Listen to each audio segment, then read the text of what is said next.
Good afternoon. It is just afternoon in sunny Southern California. It is an absolutely gorgeous day outside. I am so sorry to all of those who are still battling with the crazy heat in various parts of the country and the world.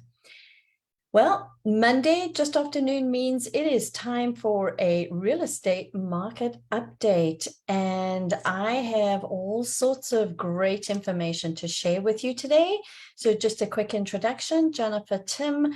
I am the owner of the Welcome Home Global Group powered by Keller Williams Realty, the largest brokerage in the world. So let's dive right in. I'm going to share my screen and hopefully this is going to get going. Yay, it's working. Love it when technology works. Just by the way, had 2 days last week where our internet was out and oh my gosh, that makes you really appreciate when everything is up and running. So let's start straight away. I am so fortunate. Our team is working with some buyers who are relocating from out of state and are looking to buy a home here in Southern California. Big question from them when we had a conversation yesterday is, should I wait until next year to buy a home? Which really the sub question is, when are prices going to drop? So let's jump right in and have a look.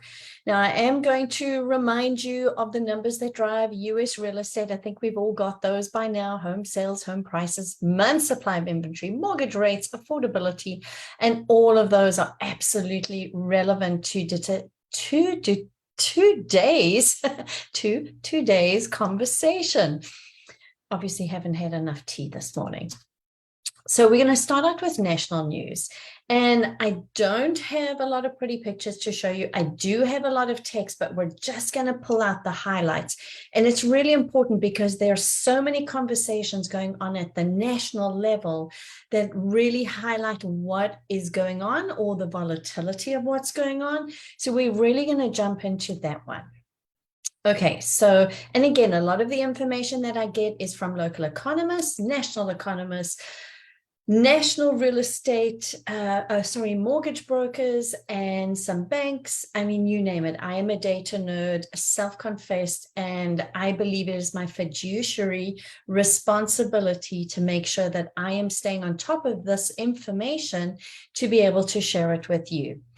So the big news from last week, which we knew was coming in July, home builder confidence on the National Association of Home Builders housing market sentiment increase dropped. So they're now at 55. And that's due to higher interest rates and inflation levels, which have slowed down the sales and demand for new home builds. In line with that, building permits fell and housing starts fell, so nothing unusual. We also know, and this is not anything unexpected, mortgage application submissions decreased, both for refinances as well as for initial applications. We know as well that home sales dropped. But we do know that real estate is very much what is happening in your local environment. And we're going to look in a little more detail as soon as we've gone through a couple of these. So housing and affordability and where we are is a top discussion happening in Washington, D.C. right now, as the feds try and figure out how do they potentially stave for recession, how they address inflation right now. National Association of Realtors chief economist Lawrence Yun, and I listen to his updates on a regular basis. He presented basically to the Senate that home prices, and underline this, are unlikely to fall because we're still dealing with a huge deficit of properties, and we know that there's an affordability issue. So I just want to kind of read through some of this with you. So he told the U.S. Senate Committee on Banking, Housing, and Urban Affairs that he does not foresee a nationwide decline in home prices, despite indications that price growth is set to slow. He testified that the potential for weaker sales should increase available inventory in some markets, but not enough to diminish persistent affordability constraints, which for many Americans have kept home ownership out of reach over recent years.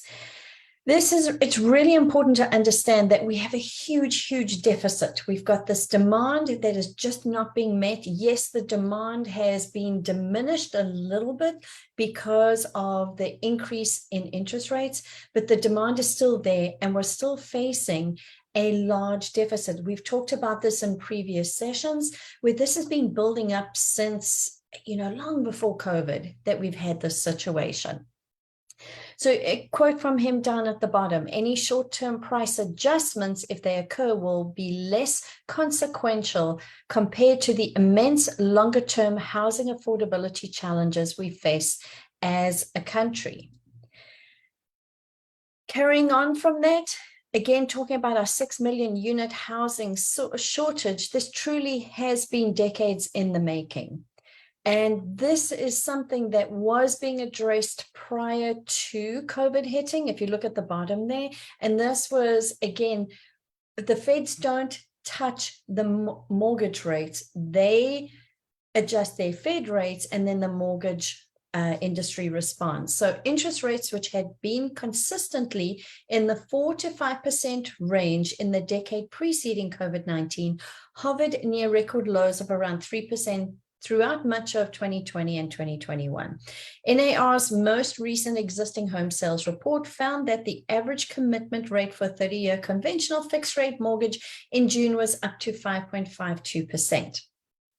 So the interest rate, yes, increasing it from where it was, which was unprecedented to go that low because we were already trying to increase the rate to slow down demand, to bring more properties on the market and then adjust things. Well, what happened with that decrease of interest rates, which again was a Fed influenced way of helping people during COVID, actually just exploded the demand. And at the same time, that really caused the astronomical increase in home prices.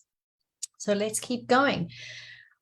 The other group that were there talking to the Senate was the National Association of Home Builders, and they were really talking about the inventory and addressing issues with affordability. So I think that headline says it all, that a year ago, 25% of new homes were priced under $300,000, okay, not in Southern California.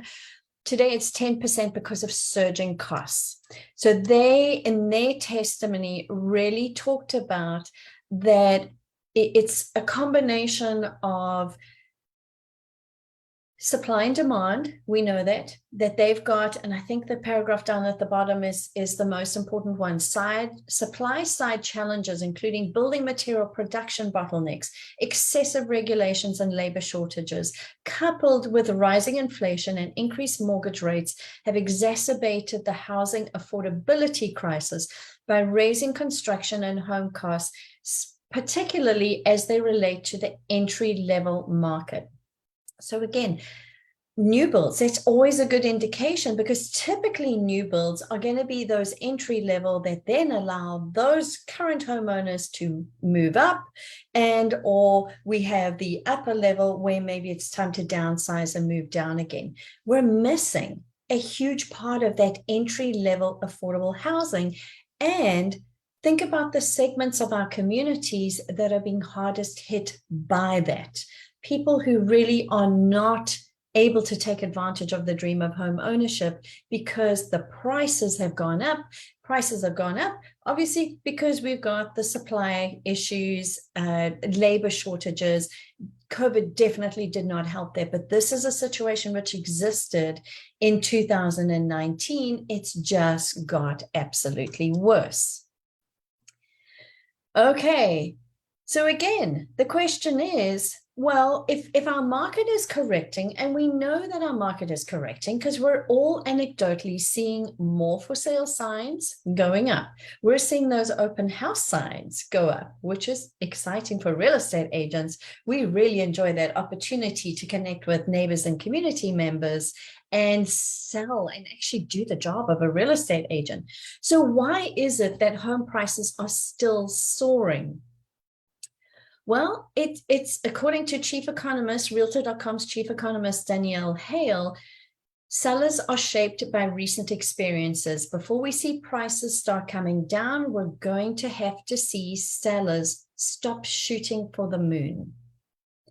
So we do know that, and down at the bottom, it shows us that we're starting to see some price reductions, but not enough. It's more a case of sellers are coming down to market values, and those market values are so inflated. I mean, if you look at that first paragraph, record high home prices are up more than 31% over the past 2 years. 31%? What other investment do you have that has gained 31% in value? Not a healthy environment for us to be in, but it's going to take sellers time to adjust to that. So no one, absolutely no one that I'm following, from economists and all these different interest groups, so trade organizations, mortgage, real estate, you name it, no one is predicting, oh my gosh, it's Monday for sure. No one is predicting that home prices are going to crash. They're not going to drop. They may adjust slightly. List prices should be at that market value. Otherwise, those homes are not going to sell. They're going to sit on the market. Coupled with that, you know, the reason why sellers don't want to sell right now is how many of us refinanced during COVID and took advantage of those super, super low interest rates? Well, what they did is it made that monthly mortgage payment for many of us really a pleasant thing. How many of us gained more money in our pockets, more disposable income, because our mortgage payment isn't as high as it used to be? So definitely sellers, unless they really have to sell, are kind of thinking twice about it, because they're looking at where they are now, and if they sell and move somewhere else, how much more they're going to have to pay. So they are definitely in love. We as homeowners are in love with our mortgage payments. It's going to take some time to adjust. Everyone ends up having to sell at some point in time, whether it's facilitated by a life change, a job change. You never know what the reason is. But that is the reason why we're not seeing prices dropping. They're still going up. We're still seeing multiple offers, just not as many. We're not seeing those offers coming in as far over list price as we did in the past, which means that the sellers are no longer really shooting for the moon and the stars. Maybe it's just those high-level clouds up there. So what do we have coming down the line? So there are a couple of really important conversations and decisions that are going to be made this coming week, which, you know, I know for a lot of people, everyone wants a boring kind of environment. I'm excited to see where everything goes. I have no idea. And a lot of the experts are very hedgy about making any predictions. Okay, so let's have a look at this. We have on the 27th, Fed interest rate hike announcement. That's Wednesday. That is going to be really big to determine whether the Feds feel that they need to increase the Fed rates, which then the mortgage rates are going to adjust, or whether there's going to be something else that they suggest. The other one that's really important this week is going to be on the 29th, and that's the PCE index. And I always get this wrong, so I had to look it up again today. PC is the Personal Consumption Expenditures Price Index, and it's a measure of the prices that people living in the US pay for goods and services. So again, it's about affordability. It's about inflation.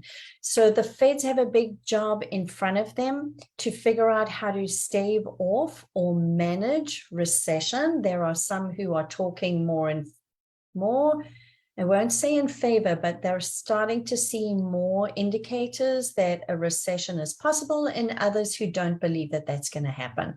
As always, there's always going to be multiple sides to the story. It's the Feds are going to make the decision that they feel is best for the economy, and it is going to be interesting to see what comes out this week. So stay tuned. Next week, we should have some good information and updates. All right, so as we mentioned, it's all about your local environment, what is happening locally. And we've got to start out with the conversation about interest rates. We've seen drops in interest rates. I've got all the lenders constantly calling me saying, hey, do your buyers know that interest rates are for the most part sitting under 5%? So this is one of our lender partners that, and again, so this is really important for buyers. Buyers, you have the choice as to which lender you choose to do your mortgage through. Don't ever feel like a real estate agent can force you into using their preferred lender. That actually is illegal. So we always at the Welcome Home Global Group are going to refer you to a number of trusted real estate mortgage providers so that you can make the best decision based on what your particular circumstances are. So, okay, so this is United American. This was their Friday rates that they sent us. So you can see those are looking pretty good. None of them are in the sixes. We don't know how long that's going to stay. Here's another mortgage broker that we refer clients to, and he always does a good job of showing us what is the Freddie Mac rate news. So that's sitting over 5%. Bottom line, he gives a good analysis of how much more. So it's that affordability. So if we look at this section right over here, bottom line, you can see that last year's payment, if we look at a 30-year fixed rate on a conforming $647,200 loan, $1,039 less than what you would have to pay per month now, according to the rates. That's a huge difference. Multiply that by 12. That's a lot of money. That's a vacation. That's, doing things in your home. It could be, all sorts of things. So that makes a big difference. He does see here locally well-qualified buyers can get the following fixed rate mortgages without points. So 30-year FHA at 5%. So he's kind of seeing more of that 5% range. Again, so important to make sure that if you're a buyer, that you're meeting with a professional or a number of them. Shop around. I always encourage my buyers, do a little bit of comparison shopping. Figure out who's got the best product, and not just initially, because those initial rates can be a little deceptive. Make sure you know over the life of the loan who has the best product for you. I am not a mortgage broker. I am not going to give you that advice. My best advice I can give you is speak to the professionals and figure out who you feel has the best product for you and your circumstances. Just as a comparison, one of our big banks in the area, they sent these rates this morning. You can see this information is accurate as of 7:25 and first thing this morning. So this is what they're offering at Wells Fargo. Again, shop around, find the right product for you. Where are we? Are we in a seller's market? Are we looking at a balanced market? And again, it's so important to look at your city, your neighborhood to really understand. And in order to help us with that, I'm just going to look at the 4 cities that we primarily focus in. Of course, we can help you beyond those 4 cities. These are the 4 cities where I am tracking data on a daily basis. We are honestly pulling data every single morning to make sure that we know exactly what is going on. So just that reminder. Hot sellers market is anything less than 60 days on market. And the beginning of the year, we started out with an insanely hot sellers market where it was less than 20 days. Slight sellers market, 60 to 90 days. What we're really aiming for is that 90 to 120 days on market from the minute that for sale sign goes up. So it's being marketed and you receive and accept an offer. So receive, negotiate, and you've accepted an offer and you're opening escrow. We really need to get back. And as one of the economists that I follow, Logan Mottashami with Housing Wire, says, we need the B&B market, the balanced and boring, that serves sellers and buyers the best, and it's the best for our economy as a whole. Housing has a huge impact on inflation and what's happening at the federal level. So it's really important that we get back to that balanced state as soon as we possibly can. So remember, we're aiming for 90 to 120 days. Let's see where our cities are. Now, we're all primarily on the coast or very close to the coast. Capistrano Beach, where I am physically located, we are still in a slight seller's market. Have we seen a few more properties coming onto the market? Yes. Are they staying there just a little bit longer? It really depends on the price point. We have a wide range of properties, so very diverse portfolio. So you can have, a smaller home, you can have a huge oceanfront, practically walk out of your backyard onto the beach type property. So our median list price is sitting at 2.3 million. The median price of new listings is 4.2. So our luxury properties are definitely coming onto the market. Average days on market, I like to look at the median days. So that kind of removes our outliers, 25 days. So remember, we're looking for the 90 to 120 days. We're still sitting at 25 days on market. We are in overall, and just on the recent activity, this is still a really hot seller's market.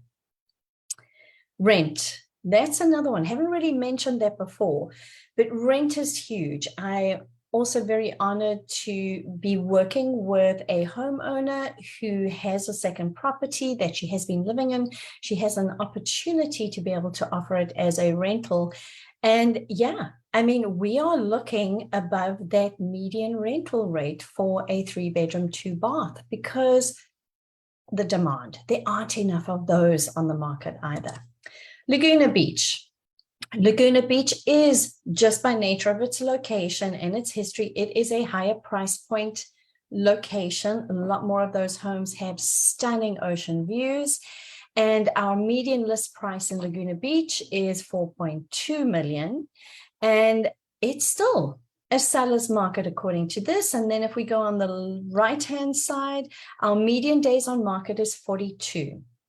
We're still below that 90 to 120 days. It is still a seller's market. Again, it's going to depend on the price of the property. Now, in Laguna Beach, you've got some properties that are on the market that are 26 million, and then others that are sort of the 2.5 million, depending on. And again, just a reminder that this data is specifically for homes. It does not include condos. It's going to be a little different and influence things. Median rent in Laguna Beach, almost $12,000 a month. And again, that's conservative. We've seen some of those for a week, or even more than that, double, 3 times that for a week-long rental, if that is allowed in some of the areas. So seller's market in Laguna Beach. San Clemente. List price in San Clemente, again, highly desirable area. We've got access to amazing beaches. We're right above San Diego County, right just north of Camp Pendleton. So our median list price there, just over 2 million. Strong seller's market, because again, these properties are selling. This family that I'm working with right now, that is their desire, is to be in San Clemente. For them to move to Southern California, that is the city that they want to be in. It's the right, it has everything that their family is looking for. So again, let's have a look. Our median price of new listings coming on, 2.5. Our median days on market is 35. But again, even though that's a little higher than, say, Capo Beach, what that does have is we're just, the demand is there. We have so many people looking there. We really don't have enough properties. Median rent is sitting at 6.5. San Juan Capistrano. San Juan is also in a strong seller's market. And again, San Juan Capistrano has a really good mix of everything. Actually, all of our coastal towns do, of, more affordable housing, condos, townhouses, multifamily, and then single family homes. So your median list price in San Juan Capistrano, 2.7. The new listings coming on 1.9. And our median days on market is 28. So no matter where you look in this part of Southern California that I'm really tracking on a daily basis, and I apologize, I didn't put Dana Point in as a whole. I really should have done that this time. I'll make sure to do that next time. We are in a seller's market. The demand is there. The difference is that instead of properties selling in seconds, it is taking a little more time to sell. So there's definitely some bottom line best practices that sellers and buyers need to really think about now to make sure that they're getting the best possible deal. And, our goal is always a win-win. When it's a win-win for the seller and the buyer, there's a little bit of compromise on both sides.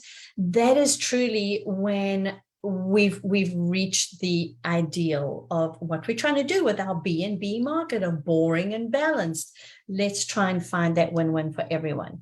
So bottom line, should I wait until next year to buy a home? Or in other words, when our price is going to drop?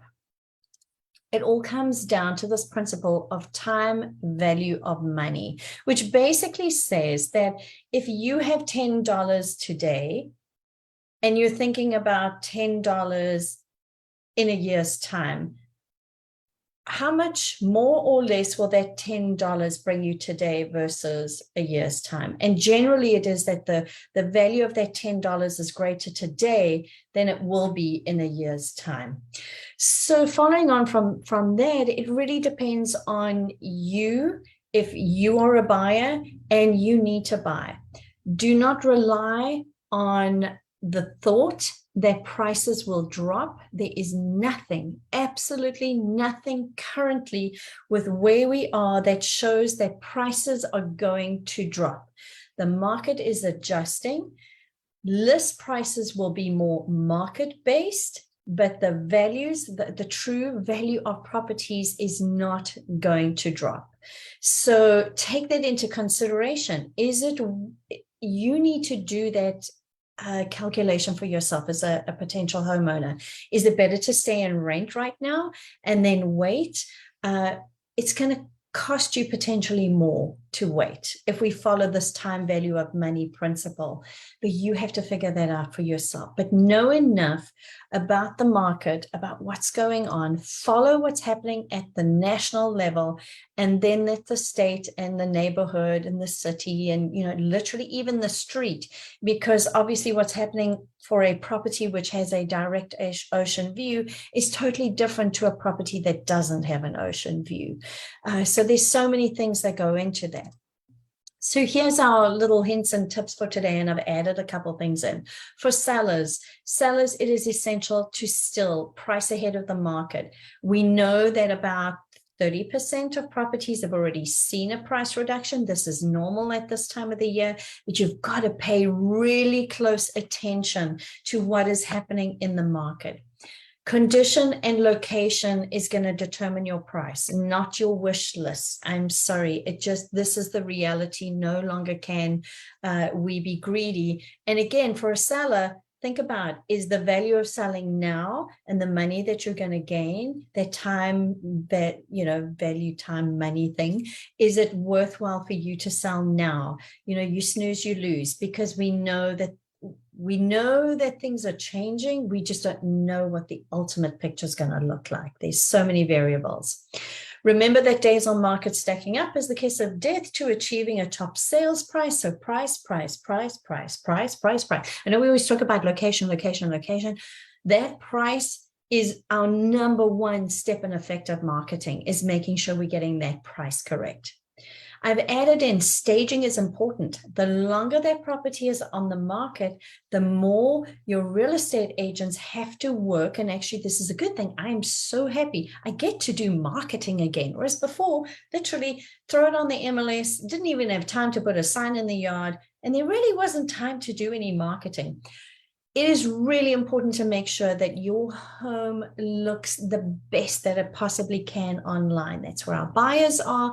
That's where their agents are. And to attract people to literally walk through the front door, you have got to have it looking like a superstar. And remember, everyone's comparing it to what they see on HGTV and all those other reality real estate shows, which really, we know what kind of reality that is. And just remember that we are now in our autumn market. We kind of entered a little slowly, where demand is going to go down and inventory is going to go up. So again, from a seller's point of view, you're going to have more competition on the market. So the sooner you get your property on the market, it looks like $1 million plus, because all of our properties, or the most part of them, are over $1 million. Condition, location, make sure that price is really where the market demands it to be. Buyers, to answer that question, motivation is everything. Understand what your monthly budget is. Run the numbers. If you don't know how to do that by yourself, hire somebody to do that. Maybe it's asking a family member to run numbers with you. Because again, we've kind of had so much going and it's been so good.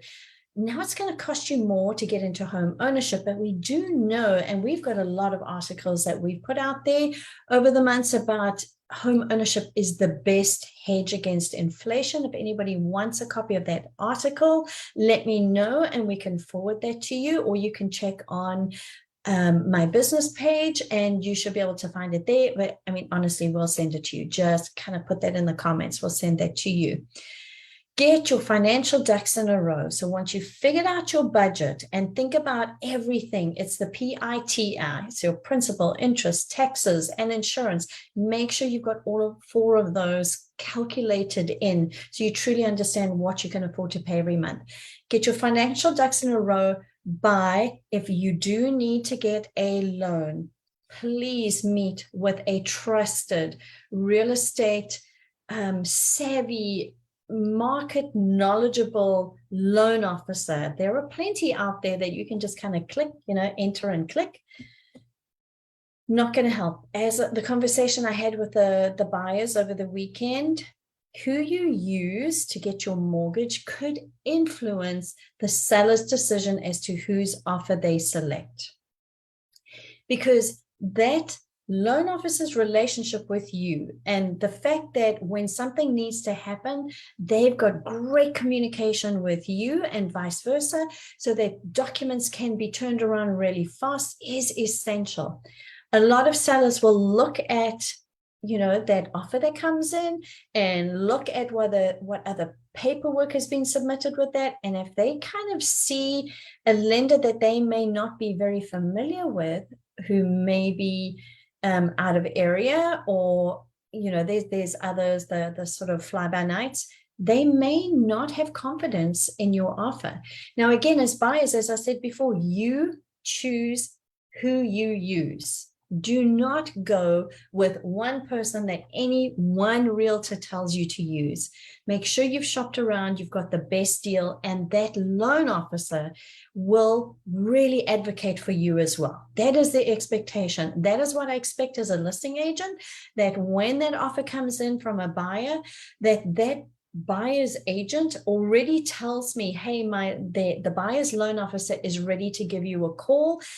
Expect it between this time and this time, because I expect that mortgage loan officer to pick up the phone, call me as a listing agent, and truly explain how far they've taken those borrowers, what the relationship is like, and I want to know what that experience is going to be like. It is so essential when you open escrow to make sure that everyone is on the same page, because some escrows are closing super fast, and our average, I'd say, is 21 to 30 days right now. 30 days has always kind of been the norm. That's our sort of standard, but everybody wants that edge, and buyers want to get in that home sooner. So getting a pre-approval letter, not just a pre-qualification done, but a true pre-approval. So make sure your loan officer can explain to you the difference between the two, and they can best position you when you are ready for that offer. Understand the market. Again, so important to track what's going on. Your real estate professional that you hire, and highly recommend doing that, will be able to send you the data so that you can interpret for yourself and then confirm for you. Have a strategy. Again, really important to know how to put forward the strongest offer possible so that at least the sellers will look at it. Because when there are a whole bunch of offers and there's something missing from offer number one, guess what? Most of the sellers I work with are just going to say, I'm not even interested. Thank you for presenting it, because I'm obligated by law to present every offer. They're going to say, no thanks. They couldn't even be bothered to present everything that's needed. Sorry. Move on. Let's go to the other four, and they'll start whittling it down based on what their criteria is. Bottom line, we're really going to encourage you, whether it's hiring us at the Welcome Home Global Group or another real estate professional, select somebody who you truly trust, knows what's going on in the market, has this team of allied resources that they can refer you to. And again, like the lenders, we never refer less than 3. We always have at least 3, sometimes 4, depending on what our buyers are looking for or need. There's definitely some sort of niche type lenders that may be needed. And make sure that you're hiring somebody who truly can help you as a consultant. So that's why I am a real estate agent. I am a realtor as defined by the National Association of Realtors, and I'm a certified international property specialist. But I use the title real estate consultant because my job is to empower you with all the information that you need, all the resources that you need, so that you can make the most informed decision for yourself. My job is to guide you through the process so that at the end of the day, you either achieve the sale that you're looking for, or you find that next dream home, which is the perfect fit for your family based on what's going on in the environment at the time. So here's our contact info. If you would like to have a conversation about buying or selling, whether it's here in Southern California or honestly anywhere in the world, being a part of Keller Williams means that I have this huge network of trusted real estate professionals who care about everything to do with real estate as much as I do. So I would be honored to be able to introduce you to somebody, refer you, and then connect you to them and their resources. And it honestly doesn't matter where in the world. If it isn't with Keller Williams, my certified international property specialist network is even more extensive as far as reach is concerned. And we are so honored to be here to serve you. And with that, I will let you get back to your Monday. We wish you an amazing week ahead. And if you receive our newsletter, look out. We're going to have some good updates on the market as well this coming week. We're busy working on everything today and tomorrow, so that comes out on Wednesday. If you would like to receive our newsletter, just reach out. And we'd be honored to add you to the list. We kind of profile some local listings. We show you a international listing. Again, my international partners love that opportunity to share what they're doing with their properties out there. You never know. Could be that vineyard in Italy or an amazing investment property in Spain. I think we're going to do Belize this week. So we should have some great beach properties for you to have a look at. And we have some seller tips, buyer tips, and homeowner tips. So looking forward to seeing you guys through the week, and definitely reach out if you have any questions whatsoever. Bye.